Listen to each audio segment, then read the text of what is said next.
Kalau misalkan tanggapannya ya, gue juga nggak paham juga ya, gue agak terkejut juga ya. Cuman ya kalau menurut gue, ya emang kalau anak di bawah umur, dia kan masih di bawah 17 tahun ya, memang harus sama emaknya lah.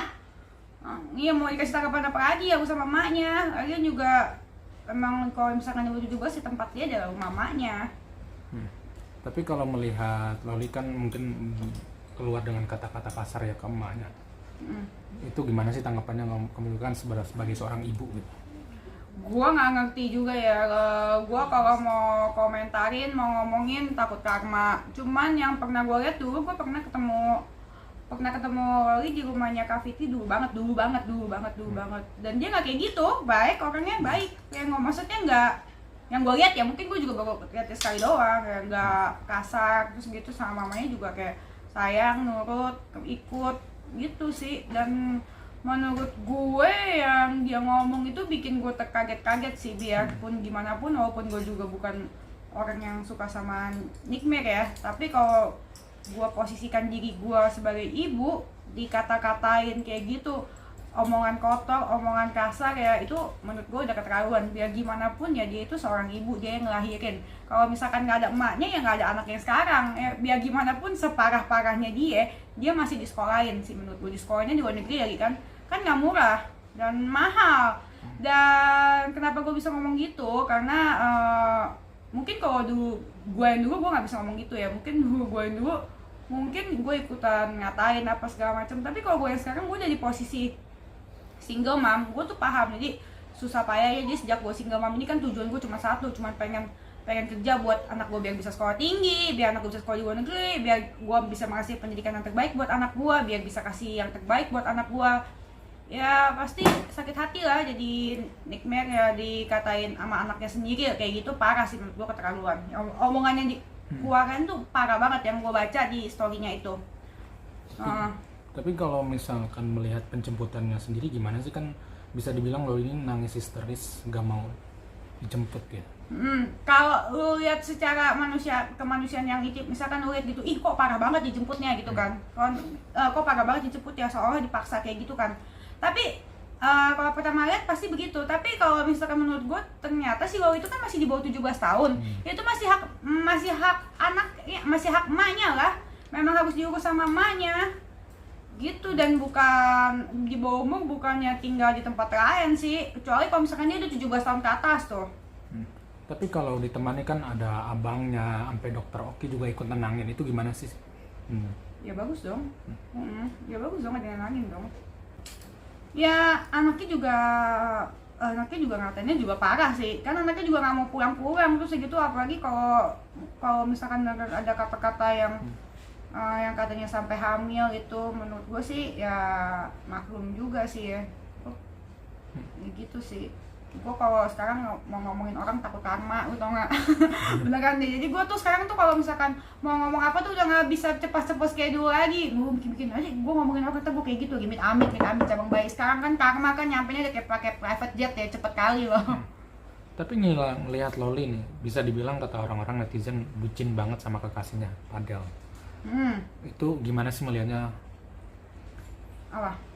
Ya, melihatnya sampai sekarang kan. Ya kalau menurut gua sih ya, itu kan kalau misalnya masih kecil itu ya pasti kan cinta monyet ya ada ya. Tapi kan bukan cinta sama monyet harusnya ya. Cinta monyet itu memang ada kan gitu. Tapi menurut gua yang dari sisi ini ya, kalau kayak gini ya, yang salah sih menurut gua sih Padel, menurut gua. Karena dia cukup lah cari pembelaan kiri kanan ya kan. Pembelaannya bukan sama orang yang bener lagi kan, jadi masalahnya tambah ngejerumus ya kan. Udah gitu udah salah di mana-mana, dia mau ngomong apapun menurut gua salah, karena yang dia tuh sama anak di bawah umur. Kecuali kalau misalkan si Lolinya misalkan anaknya ini umur 20, umur 30 ya terserah deh ya. Cuman ini kan anaknya ini kan di bawah umur. Jadi menurut gua ya dia mau ngapain pun udah salah, mau cari pembelaan sana sini, malah preskon sana sini, menurut gua sih dia makin nyungsep sih, makin salah. Emang udah pasti salah. Itu udah urusannya, menurut gue udah urusannya Komnas Perlindungan Anak kali. Salah, memang salah. Ya pasti. Kalau nyita HP ya seperti yang gue bilang tadi, ternyata Loli itu kan masih di bawah umur ya, memang berarti masih hak asuh, masih hak mamanya lah. gitu. Kecuali kalau misalnya si Oli udah mau 20-an, dia di atas 17, ya itu mungkin beda cerita ya. Tapi yang gue tahu di sini ya dia masih di bawah 17, masih hak sepenuh emaknya lah. Yakin gak sih kasus ini bukan kasus cuma permasalahan ini bakal terkuak semuanya? Ya pasti terkuak lah semuanya kan. Ya terkuak nggak terkuak juga nggak ada untungnya, nggak ada ruginya buat gue juga sih. Yang mau terkuak boleh, nggak terkuak juga nggak apa-apa. Tapi melihat Nikita yang mau kejar Fadel sampai masuk penjara, itu gimana sih tanggapannya? Gue nggak ngerti, soalnya gue kan kagak tahu tuh apa isi handphonenya, kenapa masuk penjara itu kenapa. Yang kalau misalkan dilihat dari bukti, yang kalau misalkan dia emang benar hamilin anaknya, si katanya pernah hamilin itu masuk penjara, benar pernah hamilin ya sih, gue percaya sih bisa masuk penjara. Karena kan lu berarti ngamilin anak di bawah umur cuy, itu emang kagak boleh lah di mana-mana. Yang gue lihat sih ya pokoknya intinya anak itu tidak pantas berkata seperti itu kepada seorang ibu ya, terutama ya, biar gimana pun yang tadi gue bilang itu, dia kan lahir dari siapa, dari emaknya, dari rahimnya si Nikmir. Terus gitu digedein juga, di sekolahin, dikasih makan, bukan dikasih makan, dikasih sekolah di luar negeri. Ya menurut gue nggak pantas sih, nggak pantas ngomong kayak gitu, nggak ada seorang anak yang pantas ngomong gitu sama ibunya. Kalau ngelihat Fadil gimana sih, kan masih kecintaan nih, bisa dibilang pas preskon, ngadain preskon banyak, bahkan bilang I love you, itu gimana tuh?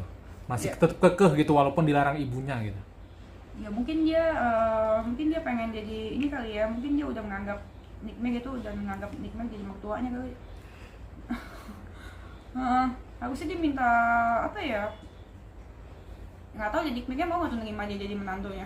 Tapi lihat Fadel menunjuk Rasman gimana nih? Rasman, ya udah itu harusnya kita turut senang ya guys ya. Fadel menunjuk Rasman tuh kita harusnya turut senang buat Rasman. Akhirnya Rasman punya klien baru, itu kan sesuatu loh guys ya. Dia punya kerjaan baru, terus dia gitu. Ya bagus dong buat Rasman punya kerjaan baru. Mungkin yang kurang bagusnya buat Fadel ya. Tuh kan gue di ngomong gitu ya. Iya. Tuh ya guys ya, pokoknya udah nih sama gue apapun, gue tuh beneran gak sempat. Ngeliat nih rambut gue udah sampai kayak rambutnya Fadel. Nyisir aja gue gak sempet. Lu nyuruh gue komenin ngurusin orang, nyisir aja gak sempet. Sekarang tuh gue urusannya tuh ya guys ya, cuman bangun tidur, masak buat Jaden, terus langsung jualan daster, terus udah gitu ngurusin kantor, ngurusin karyawan, udah sibuk. Nih rambut gue udah terkodel-kodel rambut gue. Berarti udah cocok nggak nih rambut gue masuk keluarganya Fadel. Tinggal apa nih, tapi bedanya gue kayaknya masih wangi deh. ya mungkin untuk Udah beda lah. Pada netizen juga nanya, kakak tolong gitu urusin Rasman, tolong turun gunung. Nggak bisa, dulu tuh gue single, gak ada single. Terus udah gitu belum ada tujuan hidup, ya kan. Sekarang kan gue ada tujuan hidup, ada anak, ada kerjaan. Terus gitu tanggung jawab gue makin banyak, usaha, terus gitu live, banyak kerjaannya. Terus gitu gue juga udah takut ya berkata-kata, bukan takut ya, nggak mau lah gue berkata-kata yang jelek-jelek, karena kan rekam jejak digital kan nggak bisa hilang tuh. Jadi ya gue maunya anak gue lihat gue ya yang baik-baik aja, ucapan yang baik-baik aja. sempat Gitu. bete gak sih? Lagian terus jangan ini juga deh, jangan nanyain ke gue yang jelek-jelek gitu loh, yang mukanya jelek-jelek jangan nanya ke gue takut ketepa jadinya ya, amit-amit cuy ya. Oh iya, separah-parahnya Maya itu ya tetap aja itu mama lu nggak boleh kurang ajar ya kan, nggak boleh kurang ajar, nggak boleh durhaka, bersyukur aja punya ibu masih disekolahin, terus begitu masih dikasih makan enak, disekolahin. Di luar sana banyak yang digebukin nggak dikasih makan. Kalau lihat berita terus kan ada tuh anak yang ada duit, orang yang nggak punya duit, ada yang disundut-sundutin, lu tau nggak beritanya? Nah itu ada juga tuh sundut mukanya. Ini kalau dia menurut gue ya udah dikasih hidup enak, terus gitu kalau misalkan dia mau ya udah dikasih hidup enak, maksudnya udah bisa makan, udah bisa apa ya bersyukur aja gitu. Mungkin dia lagi tantrum kali ya, puber. Buat Nikmir menghadapi buat Nikmir ya apa ya, lanjutkan lah ya, dia mah gitu-gitu aja, lanjutkan lah. Mau gimana lagi. Kalau untuk Fadel? Buat Fadel ya semoga jangan salah pilih pengacara ya. Nanti kalau misalkan kan sekarang udah nyungsep tuh menurut gue ya, dia udah salah, dia mau ngapain, nengok kiri nengok kanan udah salah aja. Jangan kebanyakan ngemeng, minta maaf, mendingan cari jalan damai. Terus gitu dia mau kawinin, gue dengar tuh baca tuh Iya. FYP katanya mau kawinin anak di bawah umur, mau dikawinin ya. Terus pengacaranya juga kan bilang mau nikahin ya, Iya betul. si Bang Asman ya. Gua Katanya bingung mau nih. jadi wali kan. Katanya Bang Asman mau jadi walinya. Gue bingung, jadi sekarang dia buka kantor pengacara apa biro jodoh sih? Iya bingung juga ya.